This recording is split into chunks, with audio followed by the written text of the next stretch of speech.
The following is a hockey podcast out of Vancouver and Surrey, British Columbia. It'll only consist of a lot of puck talk and even more BS, or in actual words, banter and satire. Enjoy, and as always, go Canucks go.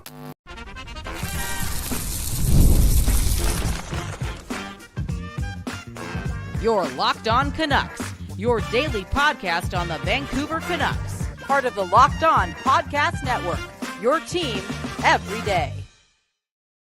Hey, welcome to another episode of Locked On Canucks. My name's Trevor Beggs. That guy is Kyle Bowen, and this episode is brought to you by FanDuel. Download the FanDuel app now by visiting FanDuel.com and win $300 in bonus bets if your first $5 bet wins. Kyle, the Canucks are 4-3. They're 11th overall in the NHL, but somehow the vibes just don't seem great, and I think there's a lot of anger right now, and rightfully so, towards Adam Foote for his usage of Elias Pettersson. And Kyle, I want your theories on this. Make this make sense to me. Why isn't Elias Pettersson playing more? Man, I want to ask you that question because I'm confused. And I don't know if this is like the Elias Pettersson hangover. Like, has Adam Foote had enough of Elias Pettersson and there's no way for him to look at the good things that he has been doing over the last 4 games? You know what I'm saying? Like, you know how some of the fan base is not seeing what I'm seeing, and that's like growth, and that's seeing him turn the corner and him finding momentum and him warming up. And there's the other side of the fan base that's still like Elias Pettersson hasn't done shit in the last 4 games. So is Adam Foote on that wagon? Like has he had enough of Elias Pettersson? Does he need to see more to give him more? Even when Joe LeBate's your 3rd or 4th line center, even when Aatu Räty was a healthy scratch not too long ago, plays 6 more 5-on-5 minutes than Elias Pettersson? Like, I don't know. Those are my theories. Like, maybe Adam Foote needs to see way more before rewarding Elias Pettersson. And again, he's been here for 2 or 3 years, and it's been frustrating for the fan base because, you know, we don't beat Edmonton because Elias Pettersson is invisible. Elias Pettersson hasn't worked for the Canucks in 21 months, and maybe he's holding the grudge. Yeah, I mean, I got a couple theories about this, Kyle, but at the end of the day, it just doesn't make any sense why they're not playing Pettersson more. And you talk about the fact that there have been moments, and we know it all too well in this market, where Elias Pettersson hasn't deserved the ice time. He hasn't played like the player he's paid to be. But that hasn't been the case over the past few games. And, after the first 3, it was certainly a concerning start for Pettersson. But really, I've said it before, and every dares know, I think he turned the corner in that Dallas Stars game. Once he scored in his own net, we started to see a bit of a different Elias Pettersson out there, a guy that showed the creativity, a guy who has looked damn good next to Connor Garland. And Kyle, might I add, Connor Garland is another guy who's been shafted in terms of the ice time here, specifically in the game against Pittsburgh the other night. I mean, it makes no sense how the Canucks' best line, their only line of 3 legitimate top 6 NHLers in Garland, Pettersson, and DeBrusk, had some of the lowest amount of ice time in that game. And Kyle, it's frustrating to say the least, but some of my theories are this. I think you look at Pettersson, especially in that game against Pittsburgh, the power play ice time. Pettersson was out there for almost every second of power play ice time. So maybe Foote was trying to give him a bit of a break because he's on the power play more, but it doesn't explain why Quinn Hughes still skated for over 25 minutes in that game, despite spending every second of power play ice time on the ice. It could be the fact that Foote's just a rookie head coach, and he's never held that role in really any capacity except for 1 year in the WHL, and he's learning right now as well. But again, it would make a difference if Elias Pettersson wasn't playing well, but that's not the case. You have one legitimate NHL center right now. No offense to Aatu Räty, Max Hassan, Nils Zaman, Joe LeBate. You have one NHL center. It makes no sense that he is one of your lowest forwards in terms of ice time on the team. And Kyle, mojo and momentum is incredibly important for Elias Pettersson right now. He has some of it going. And to limit his ice time, when he's starting to finally find his game, Kyle, it makes no damn sense. No, it's annoying. It's bad coaching, and we've already seen it. It's only been 7 games, but it's been 7 games. It's not a 3-game sample size, and 5-on-5, Taylor Hall is playing more minutes than Elias Pettersson. Brendan Gallagher is playing more minutes 5-on-5 than Elias Pettersson. There's a guy named Matthew Joseph playing more 5-on-5 minutes than Elias Pettersson, and that sounds to me like there's a grudge. Now, I want to run a stat here. Well, let's actually run the segment, okay? Canucksatology. I was going to show this yesterday, but I don't know how to read numbers.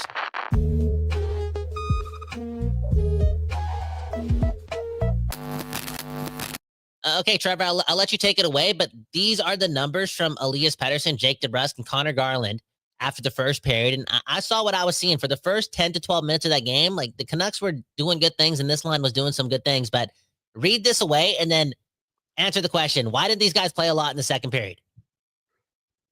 Yeah, exactly. Just controlling possession out there, right? And again, limited minutes. So you're talking about, two and a half, 1.5 minutes to 2.5 minutes of ice time between DeBrusk, Pettersson, and Garland. But they were controlling possession out there. They were the only team that scored on the Pittsburgh Penguins yesterday. Again, Kyle, make it make sense to me. How is Elias Pettersson second lowest among forwards in ice time at even strength last night? Playing less than Joe Labate, Nils Amon, the Abbotsford Canucks line. Only Jake DeBrusk had less 5-on-5 ice time than Elias Pettersson. And yeah, part of me wondered, like, is he hurt? But that doesn't make a whole lot of sense either, why he didn't get the ice time in that game. And Kyle, just looking at it so far this season, 7th among forwards in ice time at 5-on-5 for the Vancouver Canucks. I know Teddy Bluger's only played 2 games, but he's behind Teddy Bluger. Evander Kane leading this team in even strength ice time, playing 13:38 on average per night. Bester, Hedel, Garland, Sherwood, the other Canucks ahead of Elias Pettersson. Kyle, look, you got to get this guy going, right? The Canucks, maybe it can be a league average team with an average Pettersson, but their only chance at really sustaining any legitimate success come the springtime is for Elias Pettersson to bounce back. And for him to bounce back, you got to play him, man. This ain't rocket science. No, I wonder if he takes it personal. Like, is he going to begin to do that? Because he would know more so than anyone. Like, he's on that bench, and he's probably like, like, we have nobody right now, and why am I not being asked to play like every third or 3.5 shifts? Like, why am I not that guy?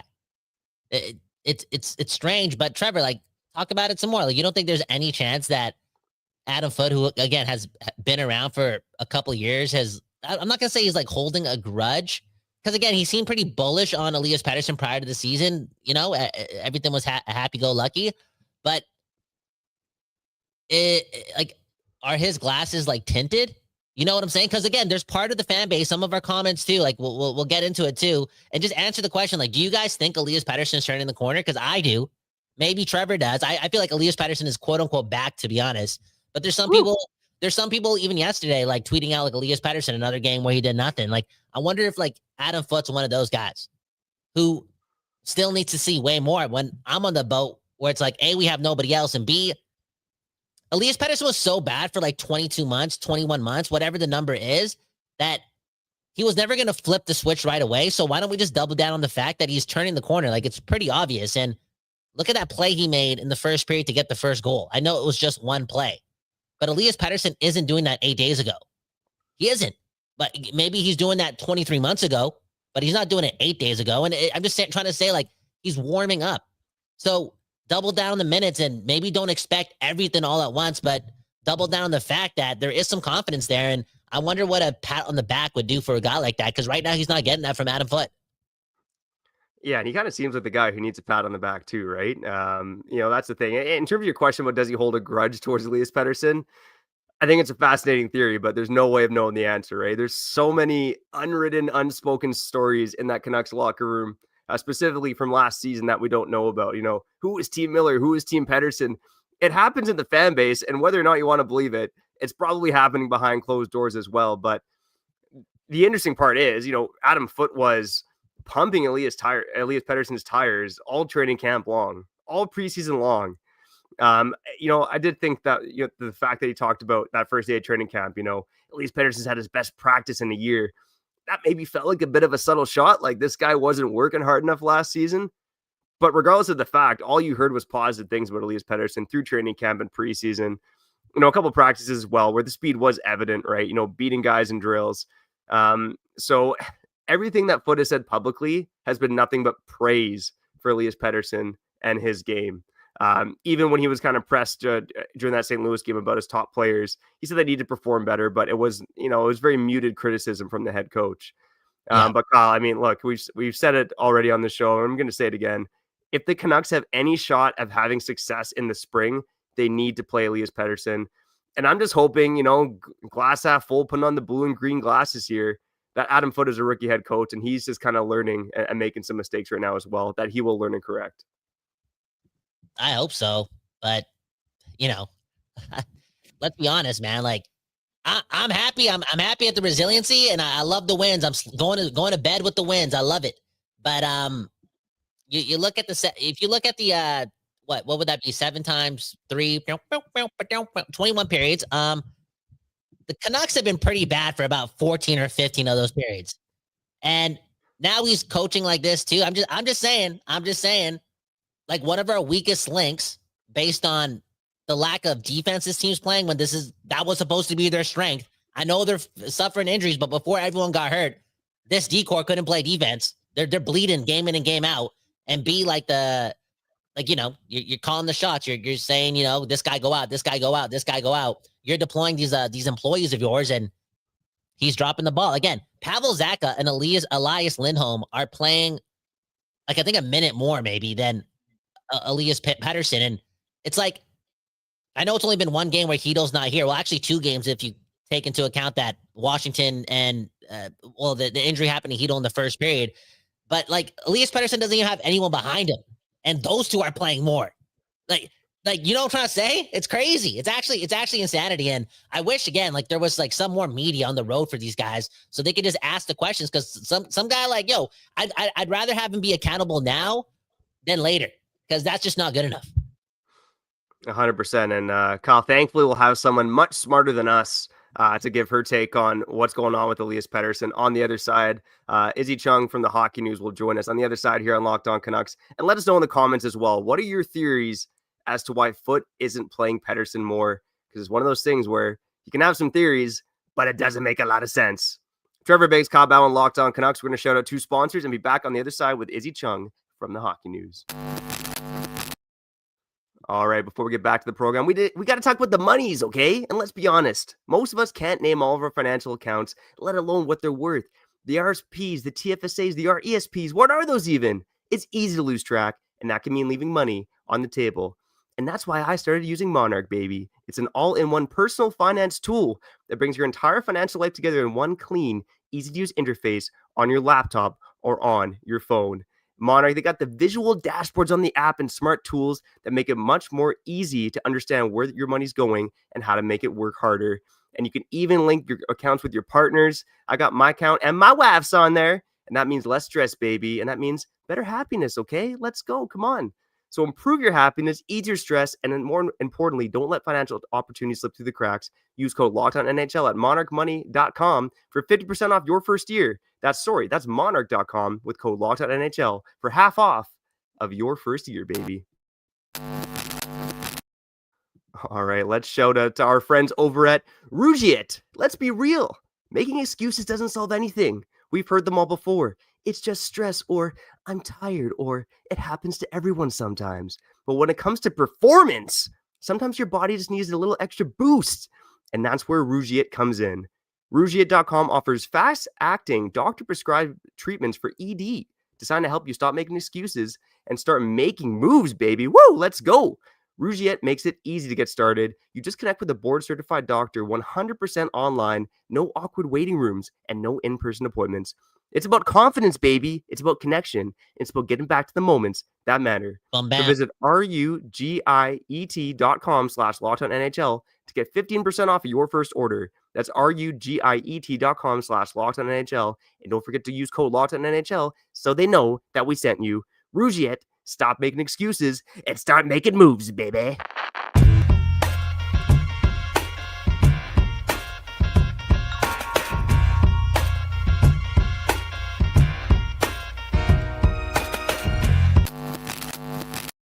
Okay, we back doing this. We are about to bring IZZY in on this episode of Locked On Canucks. Everyone hit the like button, support the show. Again, Trevor's married. He has 2 kids. Inflation is here. I'm getting married in 6 years. Valentine's Day in a couple months. Christmas in a couple months. I'm trying to get my girlfriend a Birkin, okay? So the like button goes a long way, Trevor. It just does. That's just the truth. And support the show, support us, and we'll keep rambling about this team. And let's bring IZZY in again here on Locked On Canucks.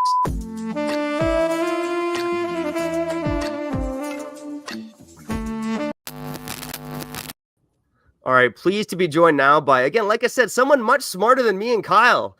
Growing star in the Canucks media world, also covering the PWHL Vancouver for the Hockey News. Izzy Chung, please tell me I'm pronouncing your last name right. How you doing? Thanks for joining us here on Locked On Canucks. You got it spot on. It's great being on. Well, first off, thank you for that intro. Major spit and chicklets moment right there. But yeah, doing well. Busy. Busy as always. Other than I guess August is probably the 1 month that we're not busy. But yeah, all good. How are you guys? We're doing good. I'm doing fantastic. You're probably playing more than Elias Pettersson. At this point, who isn't? You're probably more busy than Elias Pettersson. Let me ask the first question, okay? Two-part question. A, do you think Elias Pettersson is close to being back, or maybe you think he is back? And B, like, what's Adam Foote doing here by playing him 8 seconds a game? I mean, honestly, like, and I heard you guys talking about it a little earlier. I've really liked the way he's been playing so far to start the season. He's shooting a little more than what we saw last season. He hasn't, throughout all 7 games so far, he's registered at least a shot, which is a good sign. Defensively, I've really liked the way he's kind of taking on that role that has maybe been left a little bit now that we're down quite a few centers. Yeah, I think the tough thing here is just deployment. And I know a lot of people are raising questions about that. I mean, of course, we saw last game, Atu Ratu played more than him. And I do think part of it might have to do with looking at faceoffs. I know that's something we saw quite a lot last night. Is it going to impact him in the future? Who knows? But as of right now, I think just in general, it's been a long road trip. The guys are tired. Everybody's tired. I'm tired. You guys are probably tired. I think, I don't know, like, I do somewhat wonder if maybe it is the fact that, Foote's a new head coach. His only other head coaching experience has been in like the WHL. Maybe he's still ironing out the kinks as well. I mean, this is still a relatively new team, especially now that we have all these younger guys, Abbotsford call-ups coming up. It's going to take a little bit of getting used to, and I think maybe that is kind of impacting what we're seeing from Pettersson and deployment. Yeah, I hope you're right about the Adam Foote comment, right? I mean, that is the most optimistic answer, that Foote's just a rookie head coach and, he's still working out the kinks himself. And they're lucky to have, a good goaltending duo behind this team to kind of help them through a lot of nights. Now, Izzy, just to go more full picture on Pettersson again, first time guest here on Locked On Canucks. What were your expectations for Pettersson heading into the season, and have those changed at all now that you've seen Pettersson play 7 games here? I think to fully answer that question, we would need to know a lot about what the status is on Filipino right now. I think heading into the season, I know a lot of people were expecting a major bounce back, like 100-point season again, which obviously you're not going to get right away. You're not going to get that right away. Unfortunately, I mean, especially with the way last year went for him, and of course, injuries, it takes a lot to come back to something like that. I wasn't expecting 100 points. I mean, it's still a young season, so we don't know, but just to kind of see him back to playing the way that, like, some people have said, nominate him for the Selke at some point. I would like to see more of that. I think we have started to see some of that to start the season. Whether that will continue throughout the rest of the year, now that there is a center depth problem, it's hard to say. No, it is hard to say. It's still up in the air, especially now with like him not having the cosign from the head coach yet. It just feels like unpredictable, because right now I want to see more of Elias. I feel as if that's what we have to see. Again, I keep making the joke, but it's also the truth. This guy took 22 months off. Like, now he's warming up. Let him carry the weight for a bit, especially because Quinn Hughes is struggling too, right? Like, why don't we just put it on the shoulders of Elias Pettersson, right? What was Rick Tockett's thing?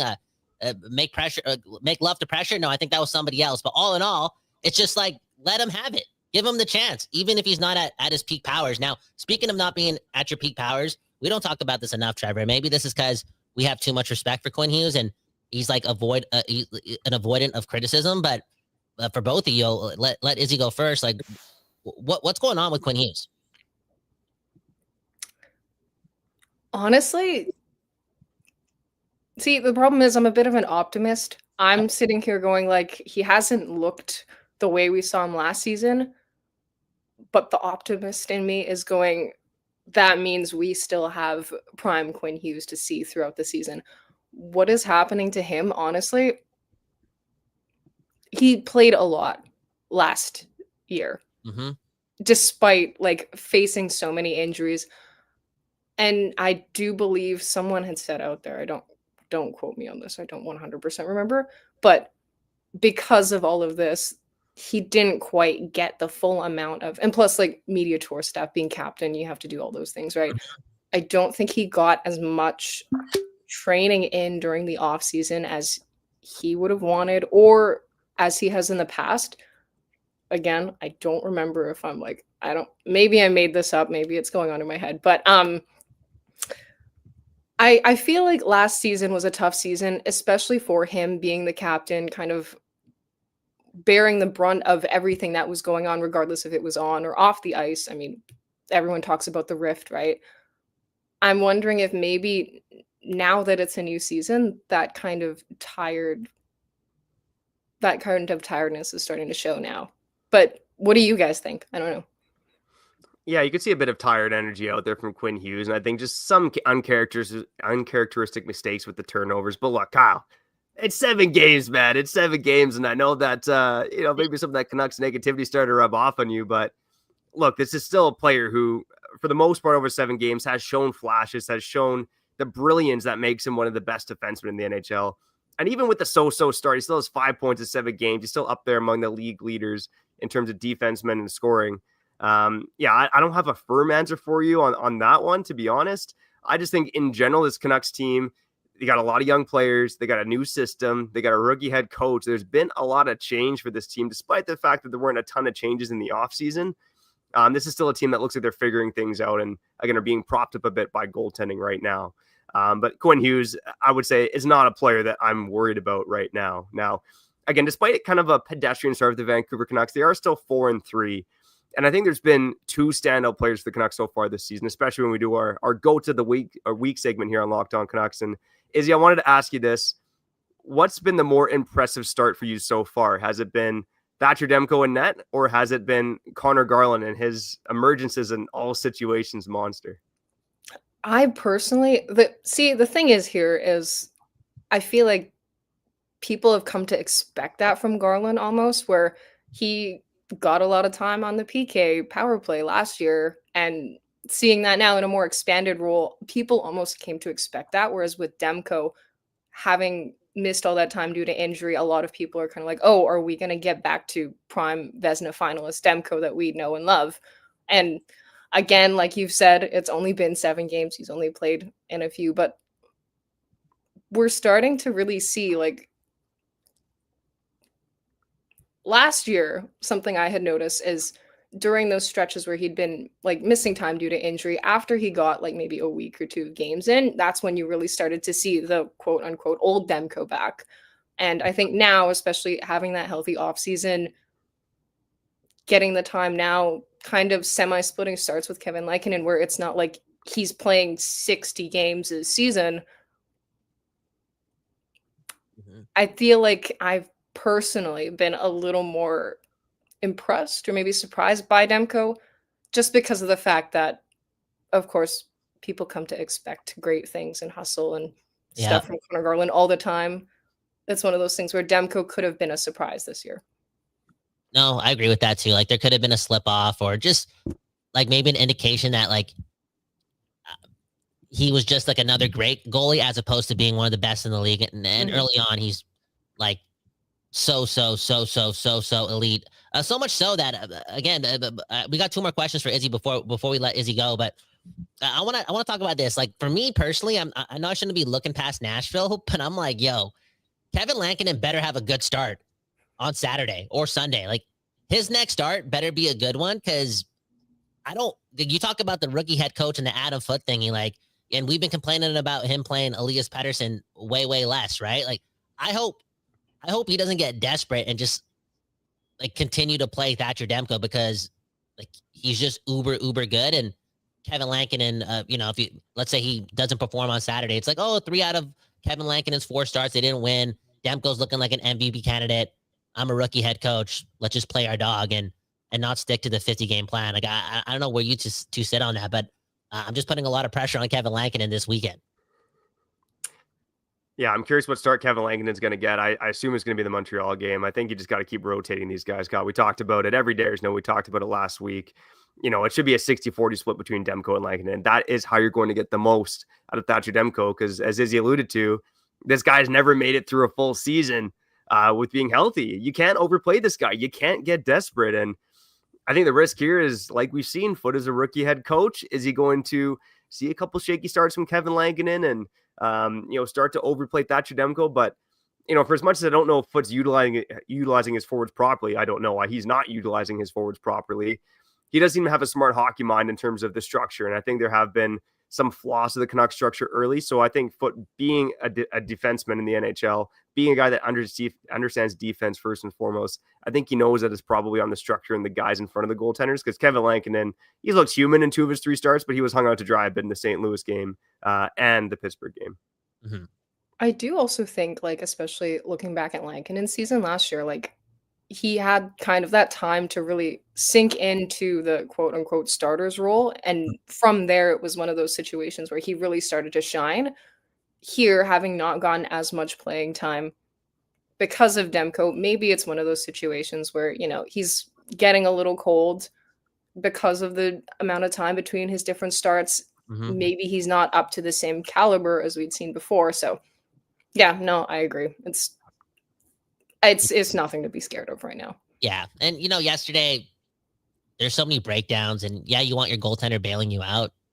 But I don't know. I can't really blame Lankinen on yesterday's 5-goal defeat. Last question, though. This is a good one. This is the greatest question of all time for Canucks fans. What are you going to do when the Canucks win the Stanley Cup? Like, how are you celebrating? I gotta be honest, I haven't even thought of that. But no offense, it just feels so far out of the realm of possibility where I'm just like, I'll deal with that when the time comes. Like, yeah, that's pretty anti-optimist, though. Come on, that's true. Don't you just go for walks and daydream about it? Because I do that all the time. I'm like, I can't wait to take a week off and not care about anything else. And week off. Yeah, hit up Scott Road. Just hit up Scott Road. There we go. A couple Surrey boys right here. Exactly. Just put up a tent and just, I don't know, watch highlights. That's all I want to do. I just want to watch highlights for 20 hours a day and just eat pizza and celebrate with the people and only talk to Canucks fans. Anyways, Izzy. Only Canucks fans. Only Canucks fans, because I just want to, we've been through so much, and I just can't wait for everyone to hug. For real. Yeah. That's true. Yeah, I don't know. I haven't thought about that. But, you asking that question is starting to make me think about it now. So, yep. That's the West Coast Ties, Trevor. Well, Izzy, next time you're on, you can let us know what your celebration looks like. Your day after the Stanley Cup win, what does that look like? Only a day? Hey, or take a week off like Kyle Bowen, okay? There you go. Mm-hmm. Yeah, Izzy, again, thanks for coming on. Like I said, much smarter than Kyle and I. We need more smart people like you on the program. Izzy, go plug yourself. What are you doing? What are you up to? Go promote yourself before we get out of here. What am I doing? I mean, same old hockey news. We're doing our Canucks stuff pretty much every day. So check out those articles so we can get paid. Thank you very much. A view goes a long way. Also doing some reporting for PWHL Vancouver, which starts up November 21st is the home opener. We got our jersey reveals yesterday. There's also another article on that by me, which will also help me get paid. So please check that out as well. And yeah, that's pretty much it for now. That's keeping me busy as is. There you go. Well, thanks again for joining us. Good insight. And you know what? Shout out to what's the name of the Vancouver PWHL team? That's it right now. PWHL Vancouver. They don't have a name yet. Yeah, but they have said, I guess, before the season that they will have something out. So I hope the Whitecaps and the PWHL Vancouver team have great success ASAP. With Mueller, with Nurse and company, just bring that winning attitude to the West Coast, because our people deserve it, man. Anyways, what about my BC Lions, you CFL hater? Come on, man. I gotta leave them out. Okay. Thanks a lot, Izzy. Thanks for having me. All right, thanks.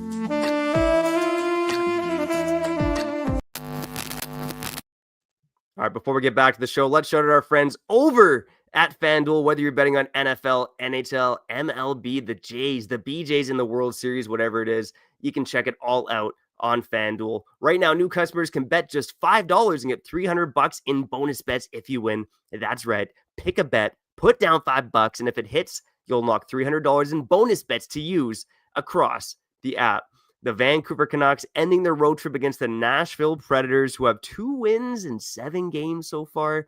It looks like a winnable game for the Canucks, but right now it's dead even on the money line. It's a pick 'em. Both teams minus 110 to emerge victorious in that contest. If you're believing in the Canucks, some not bad odds there.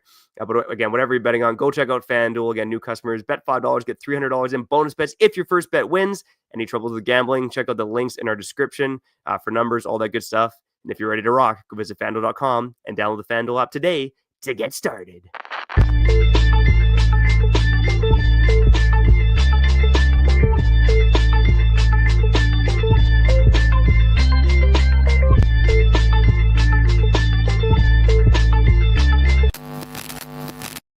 People, we back doing this, and that's talking about your Vancouver Canucks. And we just got to get to the comments, man. We got to get to the people before we end things off. One love to every single one of you. Hit the like button, support the show. Boom, bam.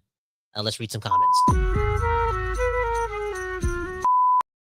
Bobby Booliger just sent us $10, and Mother Knucker sent us 99 cents earlier, covering the tax for 2 coffees. And man, oh man, we appreciate that, man. We really do. Straight up. Trevor. Now, again, I'm not feeling well. I don't know. Again, you're a dad. You're pretty much a doctor too, because you got to stay at home doctor. When your kids go down, you got to help them out, right? You got to bring the whole family up.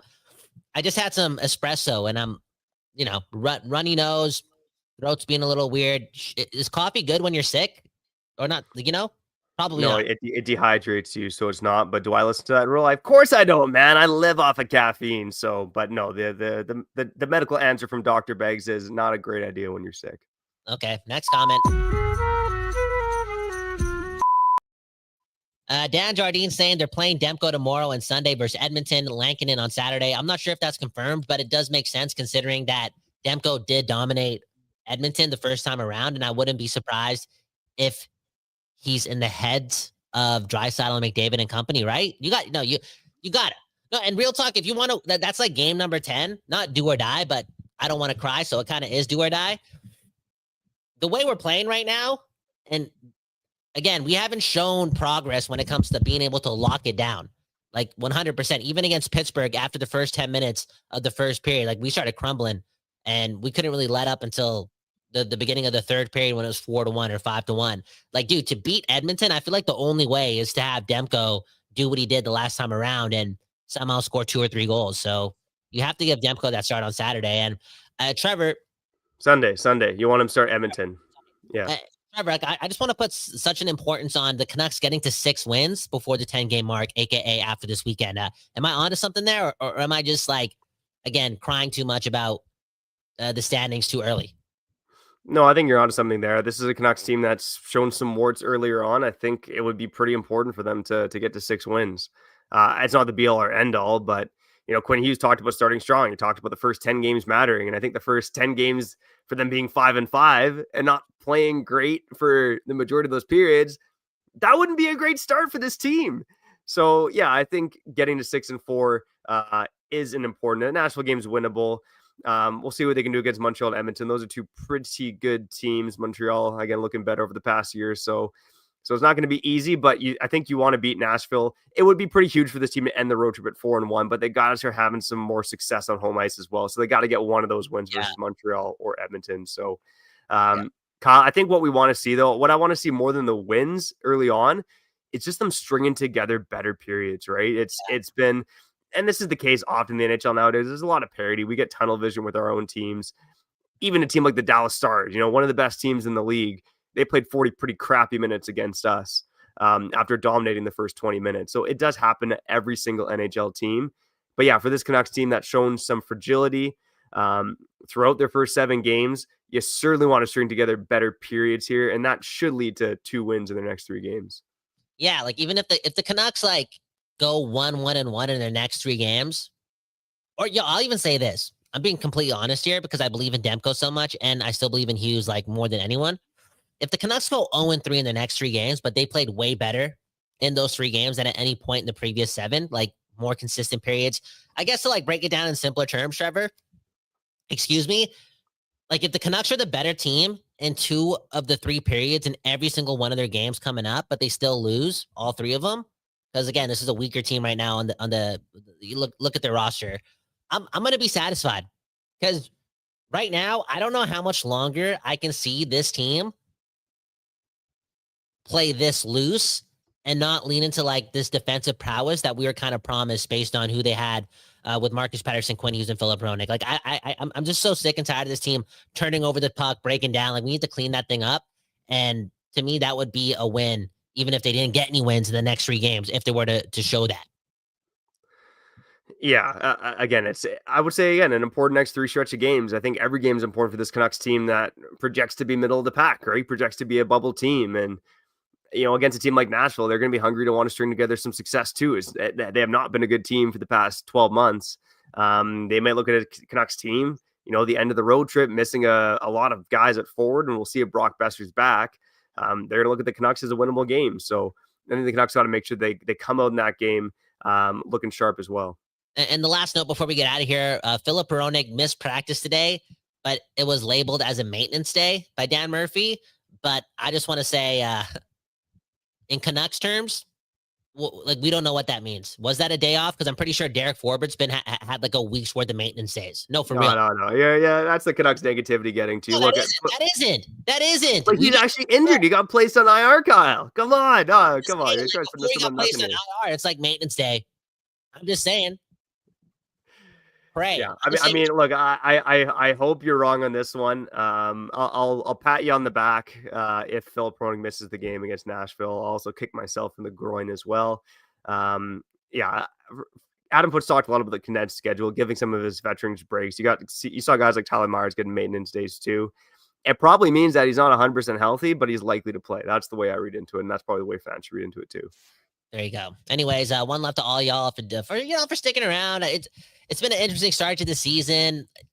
It's kind of hard to gauge how the fan base is feeling, but I think Trevor hit it on the head again. We're a smart fan base. I think we just want to get back to seeing like good hockey, like just structured hockey. And this may sound crazy to say, but I don't know, like part of me is like missing Rick Tocchet a bit, just because like I just want more structure in the D zone, and I hope we get that ASAP because these guys are stressing me out. Anyways, hit the like button, support the show. Kyle Bowen, Trevor Beggs, Don't Toes Art Lab, the place that gives you the West Coast spots on the low because everything's so expensive here in Vancouver. You need people looking after their neighbors. And join the Discord. We're gonna unveil a new segment tomorrow, the Discord Disco. You can drop voicemails in the Discord, and we'll lay it out on the show. Because Mother Knucker, like he swore 8 times on this voicemail, but I'm gonna bleep it out. And we gotta play it. Anywho, Beggsy, sign us out. Yeah, one love to you and you. One love to Izzy Chung for joining the show. Again, smart hockey minds. We need more of that in this market. If you like the show, you can share with a friend, share with a colleague, share with your mom. All right, she'll love it. I guarantee it. You can support the show as well by liking the show on YouTube, subscribing to the channel on the podcast side. You can follow us, leave a 5-star review. It helps go a long ways. Helps me put more hot dogs on the table for my family. Let's go, baby. Trevor Beggs, Kyle Bowen will be back here tomorrow on this show, Locked On Canucks. Peace. Shout out to Izzy. Go check her out. We got to put the links in the bio. Anyways, peace.